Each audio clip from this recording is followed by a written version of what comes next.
रेणुका पंवार जी। श्री हनुमान महाराज। महाराज जी कोटि कोटि प्रणाम। महाराज जी, जब भगवान मनुष्य को धरती पर भेजते हैं तो कर्म अच्छे करेगा या बुरे करेगा, ये सब भगवान तय करते हैं या मनुष्य स्वयं अपने कर्म करता है? नहीं, आपको छूट दी गई है। खेल में उतार दिया गया, अब तुम देखो आउट होते हो या विजय श्री प्राप्त करते हो, तुम्हारे ऊपर मेहनत की तुम्हारी बात है। कबहू करि करुणा नर देही, देत ईश बिनु हेतु सनेही।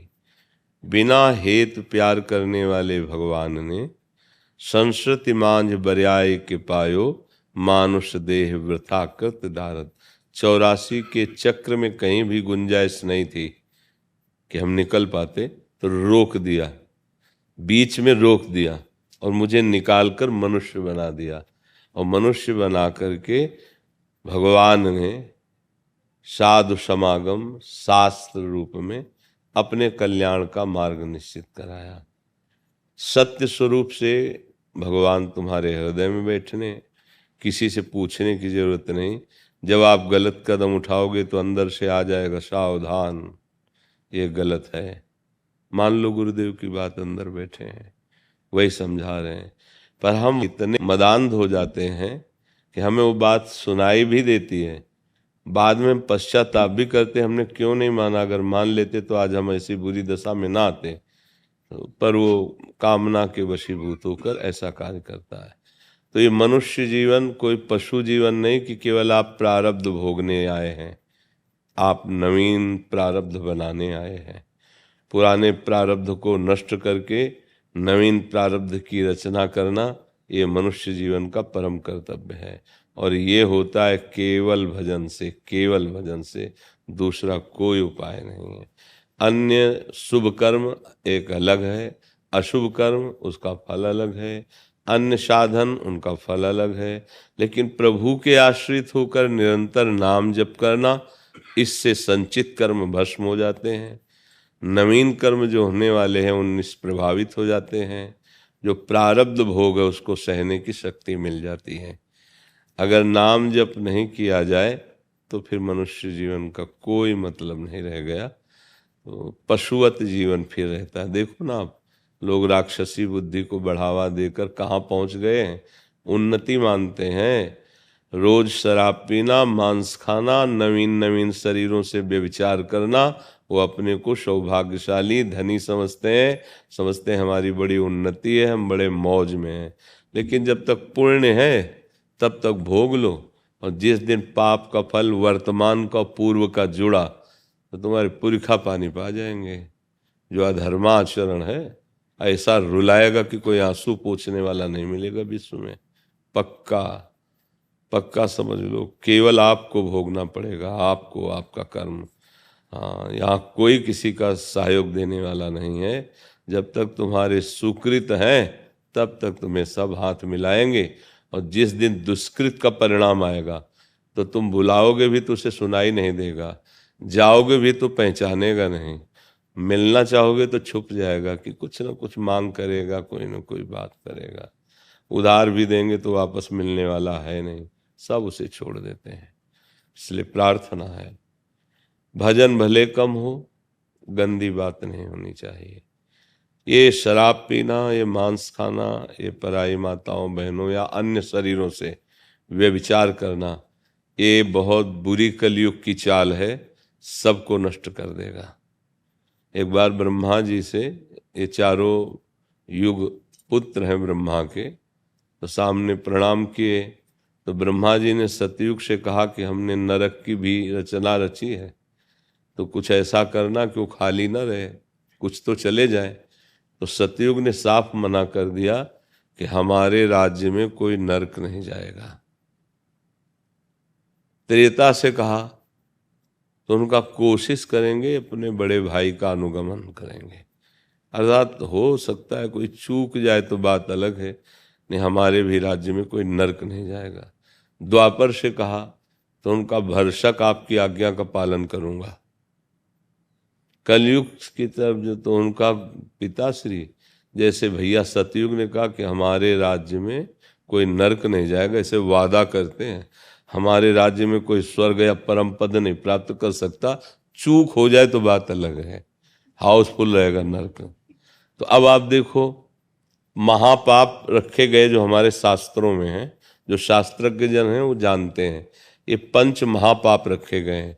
मदिरा पीना, परस्त्री गमन करना, जुआ खेलना, हिंसा अर्थात मांस खाना और चोरी करना, ये 5 महापाप रखे गए हैं। आप बोलो इनको महापाप माना जाता है या इनको ऊंची पार्टी के आदमी माना जाता है? ऊंची पार्टी का आदमी माना जाता ना। बड़े आदमी की पार्टी है तो आपको खूब शराब फ्री पियो, अच्छा मांस खाओ, जिसका चाहो अलग अलग रखा हुआ है, करोड़ों रुपए की तो पार्टी करते हैं ना। और ये सब कहाँ पहुंचाएगा तुम्हें? नरक पहुंचाएगा। और अपने को वीआईपी समझते हैं, बड़े समझते हैं। अब बढ़िया दाल रोटी सात्विक सब्जी और भोजन और खीर और पुआ सब बना के रखो तो देखो क्या गया यार, घटिया आदमी था यार।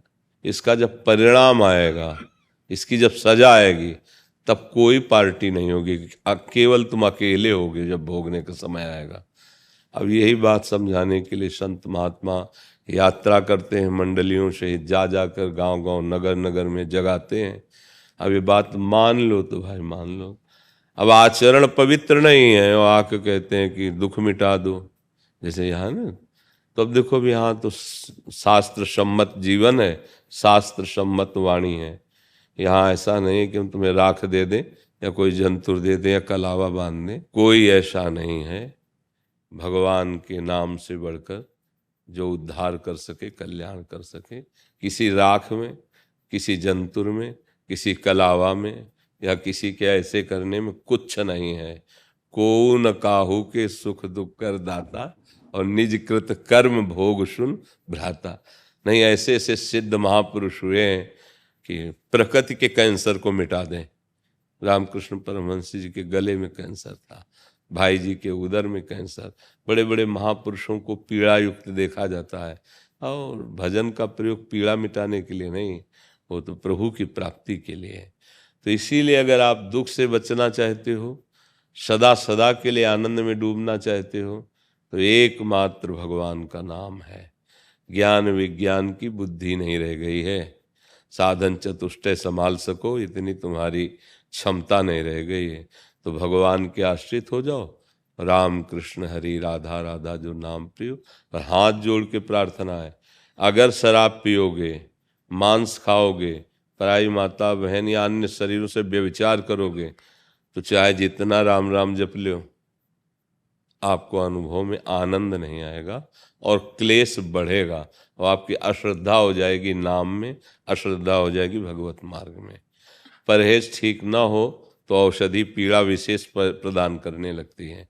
इसलिए सद्गुरु वैद्य वचन विश्वासा, संयम या न विषय के आशा।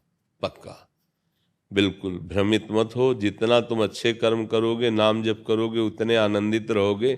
संतों का आशीर्वाद क्या होता है जानते हो?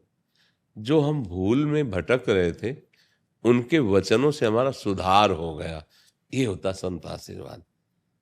संत माता की तरह हृदय रखते हैं, पर सुधरना आपको होगा। अगर हमारी सामर्थ्य से तुम्हारा कल्याण हो जाता, तो ये ऐसे ऐसे उदार महात्मा हुए हैं कि तुम्हें कुछ न करना पड़ता, वो भगवत प्राप्ति करा देते, पर वो हार गए। आप नहीं चाहोगे तो आपका परिवर्तन कोई नहीं कर सकता है। आपकी स्वीकृति आपका परिवर्तन करेगी। आप स्वीकृति ही नहीं कर रहे तो देखो बड़े बड़े महापुरुष हुए और उनके समीप रहने वालों का परिवर्तन नहीं हुआ, क्योंकि उन्होंने उनकी बात को नहीं माना। जैसे बड़े बड़े महापुरुषों का एक बाहरी प्रताप होता है, एक आंतरिक। बाहरी प्रताप में रुपया पैसा सेव संतरा खान पान सामग्री सब रहती है, तो आप शिष्य बने, खूब खाओ पियो, लेकिन जितेंद्रीय थोड़ी हो पाओगे, मनोनिग्रही थोड़ी हो पाओगे, आत्मज्ञानी थोड़ी हो पाओगे।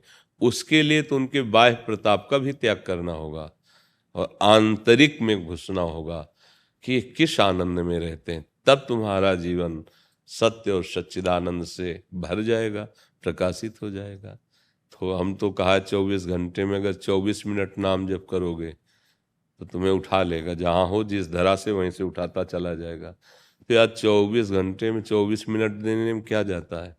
सत्य हैं, भगवान हैं, उनके हम हैं, तो 24 मिनट राधा राधा राधा राधा राधा राधा राधा, तो यही 24 मिनट आपको आगे बढ़ा देगा। ये आपके दुष्कृतों का नाश करके आपको आगे बढ़ा देगा। पर अगर ये सब करोगे ना गंदी बातें, आज हम किसको समझावें?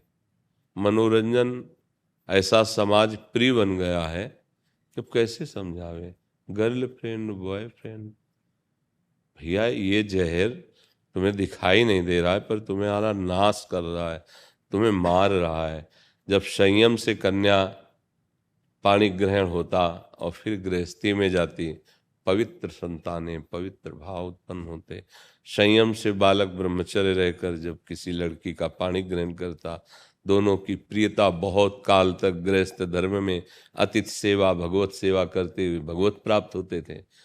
अभी सुधर जाओ, कम से कम जितने लोग सुन रहे हो उतने सुधर जाओ। कोई फ्रेंड नहीं। फ्रेंड किसे कहते? कुपथ निवार सुपंथ चलावा। हाँ, कुपंथ का त्याग करा के सुपंथ, ऐसा थोड़ी कि पवित्रता उसकी नष्ट कर दो जो फ्रेंड बना है, उसको गलत मार्ग में डाल दो, उसको ऐसी आदतें पकड़ा दो, नशा की ऐसी गंदी आदतों की, कि वो अपने धर्म से भ्रष्ट हो जाए, नियम से भ्रष्ट हो जाए, माता पिता की अवहेलना करने। तुम मित्र हो, तुमसे बड़ा दुश्मन कोई नहीं है। पर आप बच्चे हैं, अज्ञानी, समझते ही नहीं। तो इसलिए जिनकी समझ काम कर रही हो उनसे प्रार्थना है कि बंद कर दो। इसमें तुम्हारा, तुम्हारे वंश का और कुल परंपरा का नाश हो जाएगा। खिलवाड़ मत समझो, नाश हो जाएगा। तुम्हारा विवेक काम नहीं कर रहा, इसलिए नहीं समझ पा रहे। न भजन होगा और न गृहस्थ धर्म में चल पाओगे। बहुत सावधान। पहले था माता पिता मिलकर के कन्या वर का चयन करते थे और सब धर्म शास्त्रों के अनुसार पाणी ग्रहण होता था, ब्राह्मण बुला के वैसे। अब वो बोले लव मैरिज हो गया। एक आए थे धाम में जब थे, बोले आशीर्वाद दीजिए, हम दोनों का लव मैरिज हो गया। क्या हम बोले, क्या राधा राधा हमारे लिए तो प्रभु ही हो जाओ। 8 महीना बाद आए अकेले, तो हम कहा बच्ची नहीं आई साथ। बोले वो क्या कहते, तलाक को क्या कहते, डिवोर्स। हम कहा वाह लव मैरिज, वाह लव मैरिज। ऐसा लव मैरिज होता है कि 8 महीने में डिवोर्स हो गया? क्या समझा जीवन को? तो इसलिए भैया ये जब हमारी माताएं बहनें मर्यादा और धर्म से चलती थीं, तो जिस घर में जाती थी पहले उनके चरण पूजे जाते थे और उनको गृह लक्ष्मी कहा जाता था। और वो प्राण देना मंजूर था उनको, लेकिन धर्म विरुद्ध आचरण करना नहीं। कैसा भी पति हो, जैसा मिला उसे भगवान समझकर आजीवन निर्वाह करते थे। पत्नी को पति ये इस भाव से देखता था कि अपना परिवार छोड़कर हमारी शरण में आई है, हम इसके लिए प्राण दे देंगे, लेकिन इसका कभी विरोध नहीं करेंगे, कभी कष्ट नहीं देंगे। दोनों से प्यार से जो संतानें होती थी, देशभक्त, धर्मात्मा, बलिष्ठ, ऐसे। तो गंदी बातें त्यागो, राम कृष्ण हरि जो प्रिय हो, जितना बने उतना नाम जप करो, तो मनुष्य जीवन की सार्थकता है।